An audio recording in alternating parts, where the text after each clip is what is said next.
দেখ আমি এই মুহূর্তে বলতে পারবো না, কারণ এটার জন্য কুষ্ঠরোগের জন্য যে চিকিৎসার দরকার সেগুলো এখানে কতটুকু পর্যাপ্ত আছে কিনা আমি তো ভিজিটই করি নাই, আমি ওইভাবে তথ্য আমার কাছে নাই। কাজে তথ্যগুলো পেলে পর আমরা অবশ্যই নজর দিব, কারণ আমার যত জানা আছে এটাই মানে হ্যাঁ আমাদের যে কতগুলো প্রজেক্ট আমরা নিয়েছি সেখানে যক্ষ্মা, ম্যালেরিয়া আর একটা হল HIV, এই তিনটাকে আমরা অ্যাড্রেস করছি। কাজে এটা শুধু এখানকার না, সব জায়গায় আছে। এখন কুষ্ঠটা আলাদা, কুষ্ঠটা হলে সম্পূর্ণ আলাদা একটা জিনিস, এটা এই এলাকায় মনে হয় সবচেয়ে বেশি। তো এটা কেন বেশি এরকম কোনো গবেষণা আছে কিনা আমি জানি না। যদি এটা নিয়ে কোনো গবেষণা থাকে, আমরা কিছু করে দিয়ে যেতে পারি না পারি, আমরা অন্তত একটা উদ্যোগ নেব যদি কিছু করা যায়, ঠিক আছে। আমরা ফ্যাসিলিটিসগুলো যদি তৈরি করতে পারি ওদের জন্য, আমরা এখন যেটা চেষ্টা করছি, আমাদের নতুন যারা আসবে 3000 ডাক্তার আসবে, আমরা এদেরকে অ্যাসাইন করব একেবারে পেরিফেরিতে। এরপরে কনসালটেন্টের ব্যাপার আসে, বিভিন্ন বিশেষজ্ঞের ব্যাপার আছে।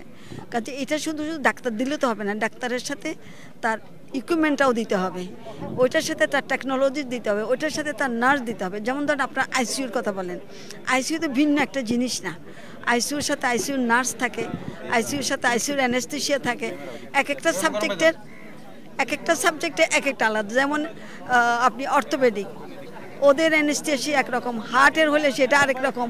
কাজে প্রত্যেকটা আলাদা আলাদা ডিসিপ্লিনের আলাদা আলাদা টিম থাকে। কাজেই আমাদের যখন এগুলি আমরা করতে যাব তখন তো আমাকে এই টিম সহ দিতে হবে। এটা আমি শুধু একজন ডাক্তার দিয়ে দিলাম তাহলে তো পারপাস সার্ভ হইল না।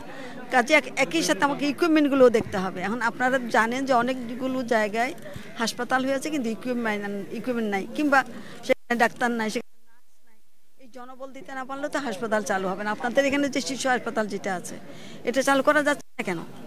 কারণ এখানে কোনো ইকুইপমেন্ট নাই, কিংবা এখানে কোনো দক্ষ জনবল যেটা দিতে হবে সেটাও তো নাই। এটার জন্য পথ সৃষ্টি করতে হবে। সরকার তো এমনি এমনি লোক দিয়ে দিতে পারে, তাকে পথ সৃষ্টি করতে হয়।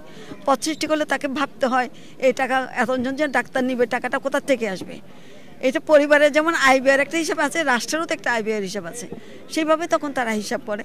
এখন আমরা দেখে যাচ্ছি, আমরা দেখব যদি যদ্দূর পারা যায়। আমরা এটা সারা বাংলাদেশের চিত্র, বুঝছেন। কাজে আমি যদি ওই লোক যদি তৈরি করতে না পারি, শুধু একজন ডাক্তার দিয়ে এটা হবে না। ওই যে বললাম, কিছুক্ষণ আগেই বললাম, আমাকে পুরা টিমটাই তৈরি করতে হবে, পুরা ইকুইপমেন্টগুলি দিতে হবে। ওই পুরো জিনিসটা দিতে পারলে তখন এটা এখন আমাদের পক্ষে, অর্থাৎ এই ইন্টারিম গভর্নমেন্টের পক্ষে এই স্বল্প সময়ের মধ্যে কেমনে এগুলো করা বলেন। আপনাকে একা দিলে তো হবে না, এরকম সদর হাসপাতাল অনেকগুলো আছে। কাজে প্রত্যেকের জন্যই তো চেষ্টা করতে হবে, তাই না? বরিশালেরটাও তো দেখলাম, বরিশালও কিন্তু ভেঙে ভেঙে পড়তেছে, আপনাদের এই হাসপাতালও কিন্তু ভেঙে ভেঙে পড়তেছে। যে টয়লেট দেখলাম এটা কোনো টয়লেট না। কাজে এটা মানুষের জন্য হতে পারে না, কিন্তু আমরা তো আছি এটার মধ্যে।